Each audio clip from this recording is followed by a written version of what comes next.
Yeah, so this is the third video in a series on how to do a coffee mug and how I teach surface modeling with bodies within the PDET program at Central Michigan University. In the last video, I created the handle surface, which is a sweep, and I created a revolved surface for the body of the mug. You can see I've got the surfaces overlapping, so what I'm going to do in this video is solidify these two surfaces and trim them up and get them looking nice. So I've already got some bodies put together, and this is how I follow my best practice or require my students to do bodies. Takes some time to put together, but it does provide some flexibility. So notice I've got a part body, then I've got a finished part body added into the part body, then I've got an add body added into the finished part. And here I have two solidify groups. I have one called body, which is coming from this solidify group, and I have another one that's going to be called handle, which comes from this solidify group. And it's going to be a union trim here eventually.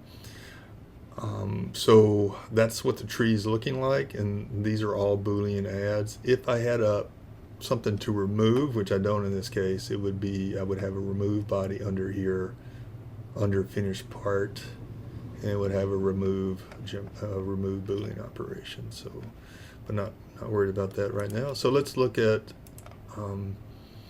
the body first. So I'm going to make this my defined working location, and I'm going to, I do all my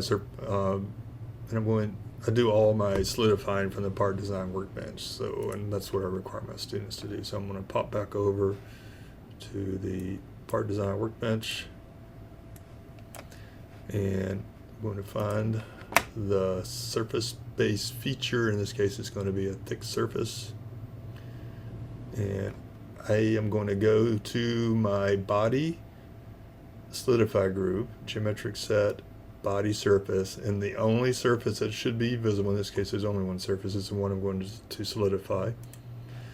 Let's make it, I'll start off with 3 millimeters, and I'm going to flip that to the other side, do a quick little preview, and that's fine.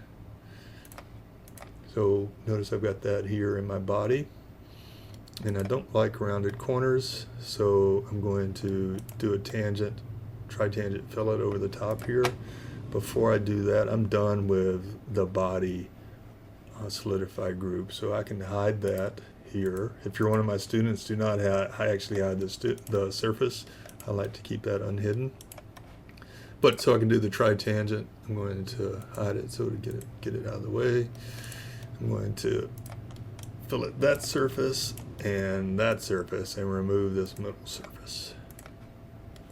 That just rounds that top better. I do not like sharp corners, and what I call my students, I refer to them as G0 corners. That may be my own personal term for them, but it's just a sharp corner.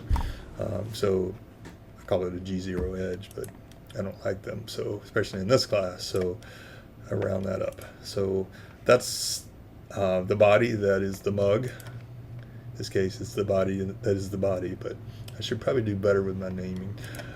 Next, I've got a handle. So I want to make this to define a working location. And I'm going to solidify the sweep, and that's going to be a closed. If you saw my first video, I did it a little bit. I showed that, and then I tore the model apart. And I didn't have this extension in here. And what I ended up doing was using the thick tool in the part design workbench to get this extension. Then I thought better of it and just did an extrapolate on my spline. So this might be slightly different from my introductory video on this topic. So just keep that in mind. So I'm going to do a closed solid, closed surface, select there, it closes it, which is what I'm looking for. So now I can hide all of my solidified group here. Hide it, not activate it. So there's what I'm sitting at now. Of course, that would be a interesting looking coffee mug, but I want to trim this back. So originally I had this as a union trim, but I wanted to populate it later, so I converted it back to an add. Now I can change this back to a union trim. Oftentimes I'll just do the union trim to begin with when I do the Boolean operation. But so I'm going to come here, I'm just going to change that to a union trim. And got to think about robustness here. You can either pick a face to keep. In this case, let's say I select out here, I can pick that as a face to keep. Sorry, that is a face to keep. Or I can do a face to remove, which would be the inside, or some combination of the two. I think for the robustness of my model, doing this face to keep is going to be better, but oftentimes you'll see me selecting in here to do faces to remove, or both. But I think this is going to work fine. And the key here, and there we go. So boom, the insides are going because I trimmed that away. And notice how on my tree it changed to a union trim. Now, as I mentioned in a previous video, one thing I'm looking for here is the ability for this handle to go up and down just a little bit. So that is being controlled by this point. And so I created an axis system just for the handle. And so everything is tied to this axis system. And the origin of that handle is on this curve, which is the curve defining the body, is a revolve.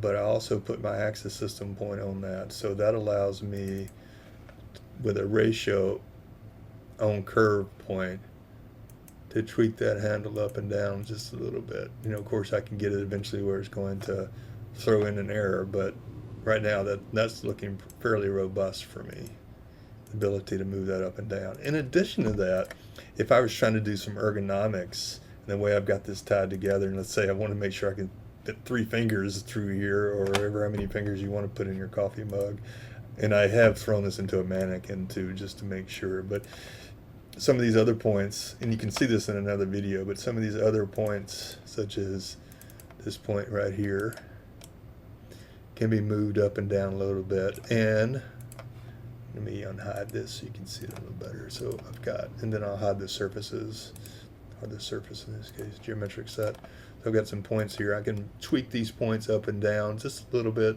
you know, just to add some finger room in here. And also I can move this point out just to be able to add, you know, some more room for my fingers. And the spline has tangency direction with actually curvature continuity coming out to the y-axis. Again, just some ways I can still tweak tension values. I can tweak that continuity. I can move points around to get my handle in the shape I want it to be. So just sort of providing a lot of flexibility there from my model after I get the basic shape down. So there's my cup. I'm missing one thing here, and that is, like I said before, I don't like G0 edges. This is what I refer to as a G0 edge, sharp edge. G0 meaning G0 continuity between these surfaces. I highlight G0, G1, G2, G3. So whenever I talk about corners, I don't call them sharp corners, I call them G0 edges, just so my students start thinking in those terms as well. So where am I going to put this? Well, I got to certainly put it after the Boolean operation. So I'm going to put this under the add body. And as long as I can still see that topological edge there, I'm good. And I want to keep both of these the same radius. I'm just going to combine them together. And I think now I got tangency propagation turned on. I can just pick this outside surface and it will fill it up. So there's my fillet. Notice where I put it on the tree. And so I've got a little bit of a mug going on here. I can still tweak that axis system up and down, of course. Again, keeping in mind that they could throw a regen error, a topological error, maybe if it jumped over a boundary or something. But you know, it does have some flexibility for motion and moving the handle around. And even better, so I often will require students to say, this cup needs to have X amount of ounces for it. So for me, the more coffee, the better. So if I decide later, hey, I need to come back and change the size of the mug, I can go back to the original mug geometric set, which I'm calling body here. I can make some adjustments to geometry associated with this. You know, move some points around, make it higher, make a bigger diameter, etc., to increase the volume if I need to. So again, some best practices. The way I teach this is primarily for my students so they can get an idea of the best practices I follow. And of course in this, a little bit about surface modeling and bodies as well. So have a great day.